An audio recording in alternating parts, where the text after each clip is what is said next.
Meine Damen und Herren, guten Abend. Liebe Freunde, liebe Freundinnen, Gäste, Kollegen. Fühlen Sie sich willkommen. Maybe we can soften a little bit the lights, they promised. Let's see.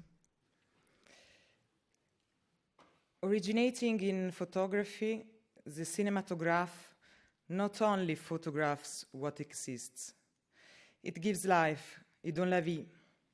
The cinema, apart from any artistic conception, has the gift of brutally recording life, and it captures it in its movement directly, without comment. It photographs the way a box camera can, but what it photographs is movement, not immobility. Cinema would not be an art if it were content with this simple ideal. When it looks at life, it has other faculties. It can capture what our eyes cannot perceive. It brings us into the most profound secrets, with precision and such a clarity that thanks to it, our store of knowledge increases. The cinema is an eye open wide on the world, an eye more powerful than our own, which sees what we do not see with such precision and clarity that no transformation can distort the truth. The cinema visualizes at one and the same time exactitude and the ungraspable. These are the words of Lady Germaine Dulac, French filmmaker, critic, journalist and theorist, written around the year 1926. And almost 100 years later, her intuition about power of cinema is still very much relevant. But it is essential to relate her words to another, equally complex feature of the cinematic medium. It has a past and a becoming. It is eternal, present, and acts as a transformative instrument of our contemporary time.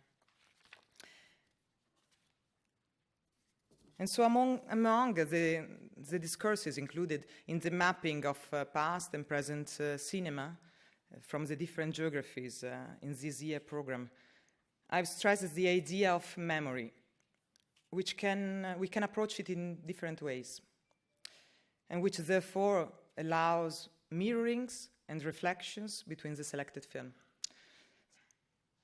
Memory is not history, and memory is life, embodied by living societies, always in the dialectic between remembering and forgetting, in evolution and permanent tension between consciousness and unconsciousness, exposed to distortions, to subjectivity, vulnerable to manipulations, and perhaps at times forgotten or asleep, but ready to awaken again without warning. On the other hand, history is always partial, incomplete, in construction, problematic reconstruction of what no longer exists. Memory is the phenomenon of the present and continues within it, while history is a representation of the past. And memory is made up of concrete gestures, details, objects, feelings, sensations, of emotions, of magic, of subjectivity. And memory thus has a natural affinity with the cinematographic medium, which captures the movement of life that awakens on the screen. And as we gather in this beautiful, newly renovated Gartenbaukino to celebrate a new edition of the Viennale, I would like to thank all the memories that make up this year's magnificent program, under my perspective, and that serves as an antidote to, or that help correct and complete our history. There are 241 films in the program, accompanied by many guests from Europe and neighboring continents. The next 10 days will be full of the stories, thoughts, images, and emotions.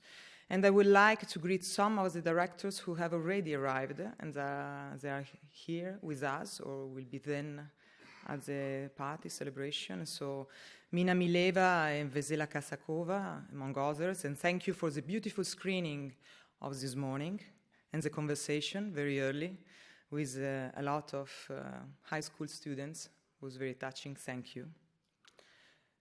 I say hello to Julian Carani, bienvenido.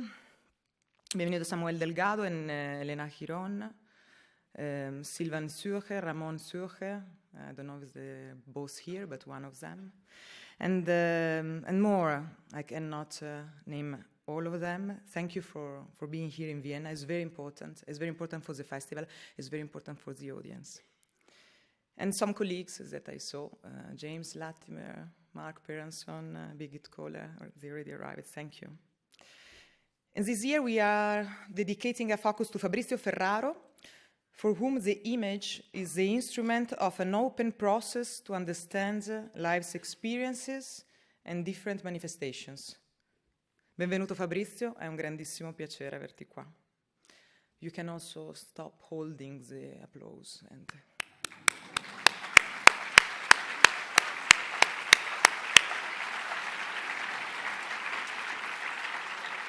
Thank you, danke.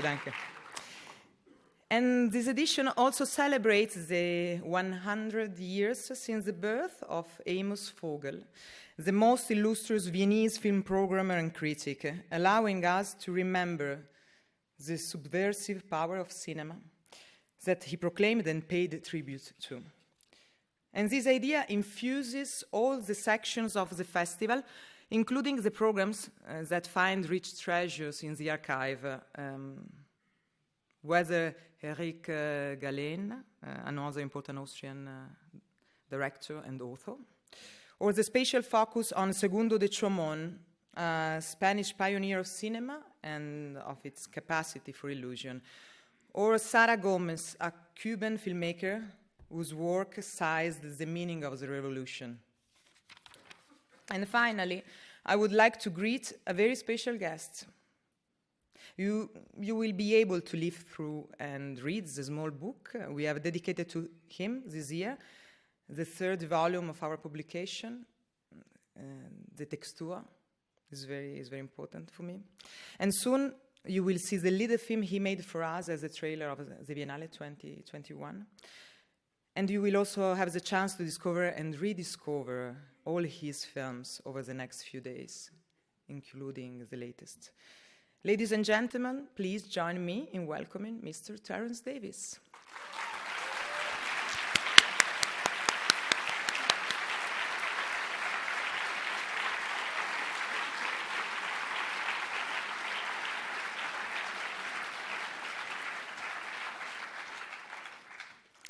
And then I've decided to open this 59th edition of the Viennale with a powerful film. It is a manifesto of freedom and grace, at once forceful and delicate, in its aesthetic sensitivity and in the intelligence of its reflections. And has been told already, but it's a film about freedom of choice and about freedom itself. Today, at a time when such choices are not ensured, even in countries that proclaim to be democratic, from Poland to the United States of America, and for other reasons, against the body, also in Afghanistan, with the news of this morning. Please give a warm welcome to the director of the film and to the leading actress who are here with us tonight. Thank you for coming, Audrey Divan, Anna Maria Bartolomei. And regarding to that topic particularly, I was really wondering how much we would make it to travel with it, for obvious reason that you get. Making the movie was a fight, because it's not that easy nowadays to talk not only about abortion, but also, and you said it in a very nicely way, thank you, but about freedom, that freedom that we have to protect. And first of all, what happened in Venice, I felt understood and very welcome. And then now we're here with you, and it really means something for me. And I felt it like a welcome sign, you know. And I really really hope that you will share our journey, and you will accept that journey, whereas you're woman or man, because this was my purpose. And for being there tonight, and before passing the word through Anna Maria Bartolomé, I want to say vielen Dank. Thank you.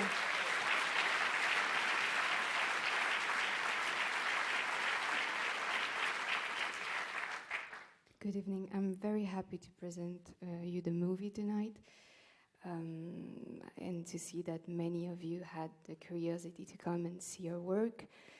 I hope you will travel with us tonight through the eyes and the skin, the body of our hero, Anne, and that you will feel her pain, and most of all her desire, and especially her desire of freedom. And you will be sensitive to it. I hope so. And I wish you a good projection. I don't know, projection, that's how you say it. Screening Works also. Screening. And yeah. Have a nice evening. Danke. Thank you.